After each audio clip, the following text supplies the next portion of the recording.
Halo, selamat datang di RCK. Tema yang akan kita bahas kali ini adalah teknik menghadapi calon pelanggan penjualan online.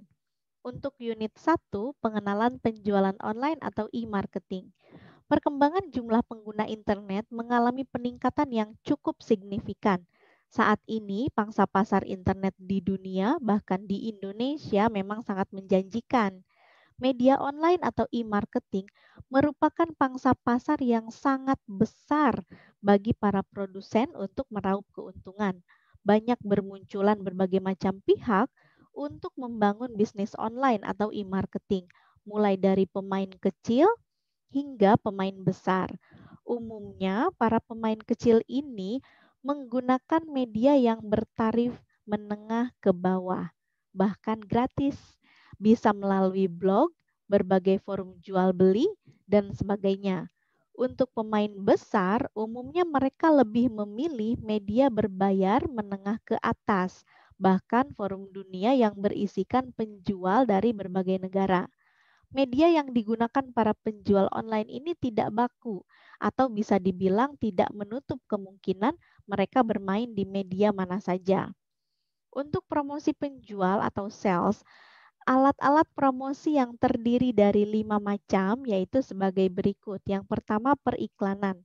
Periklanan merupakan segala bentuk penyajian dan promosi atas ide-ide, barang ataupun jasa yang mendapat imbalan dan tidak bersifat pribadi oleh sponsor yang telah diidentifikasikan. Yang kedua, promosi penjualan. Kiat-kiat insentif yang dirancang untuk mendorong pembelian suatu produk atau jasa tertentu secara lebih cepat atau lebih besar oleh pelanggan atau pedagang.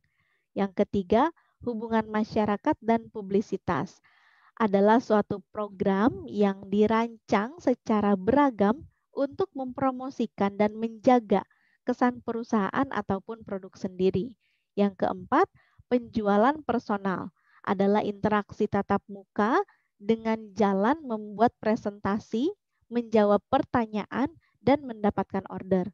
Yang kelima, pemasaran langsung adalah suatu bentuk dari alat-alat promosi yang menggunakan pesawat telepon, fax, email, atau internet untuk berkomunikasi secara langsung atau mendapat tanggapan langsung dari pelanggan. Saluran utama pemasaran langsung. Pemasaran langsung adalah sistem pemasaran interaktif yang menggunakan satu atau lebih media iklan untuk menghasilkan tanggapan atau transaksi yang dapat diukur pada suatu lokasi.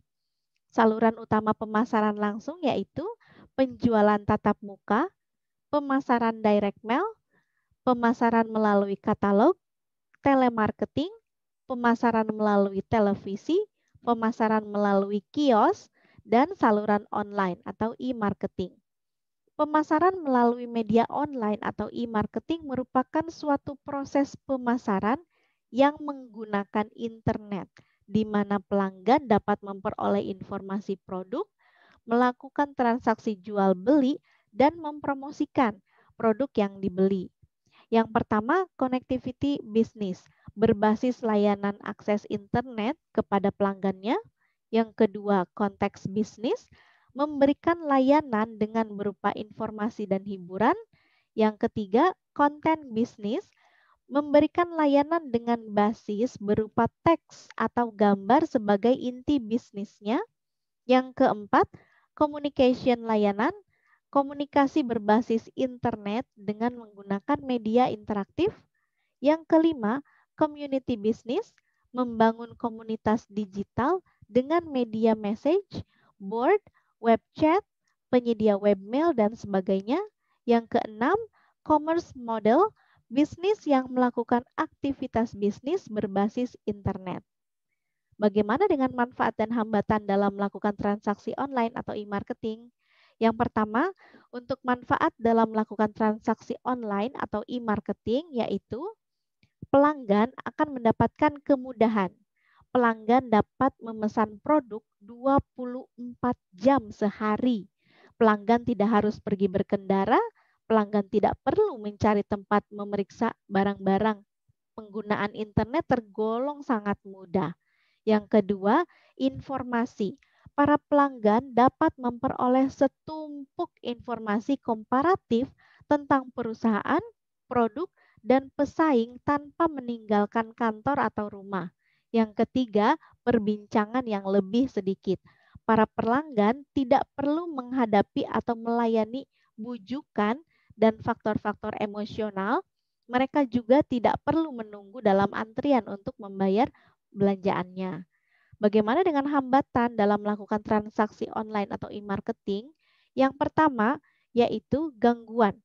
Banyak pelanggan merasa terganggu dengan peningkatan jumlah penjualan yang agresif. Yang kedua, ketidakadilan. Beberapa pemasar mengambil keuntungan dari pembeli yang impulsif atau yang kurang canggih, pengakuan harga yang besar-besaran, dan batasan waktu. Yang ketiga, penipuan dan kecurangan. Penipuan atau kecurangan dalam transaksi seperti ketika barang sudah dibayar pembeli, namun barang tersebut tidak dikirim. Dan yang keempat, pelanggaran privasi. Pelanggaran privasi merupakan masalah kebijakan publik. Mereka menggunakan pengetahuan ini untuk mengambil keuntungan secara tidak adil atas pelanggan. Kemudian tahap-tahap proses keputusan pembelian pelanggan. Yang pertama, pengenalan kebutuhan, pencarian informasi, evaluasi alternatif, pembelian, konsumsi, evaluasi setelah pembelian. Demikian pemaparan untuk unit 1. Terima kasih, salam progres.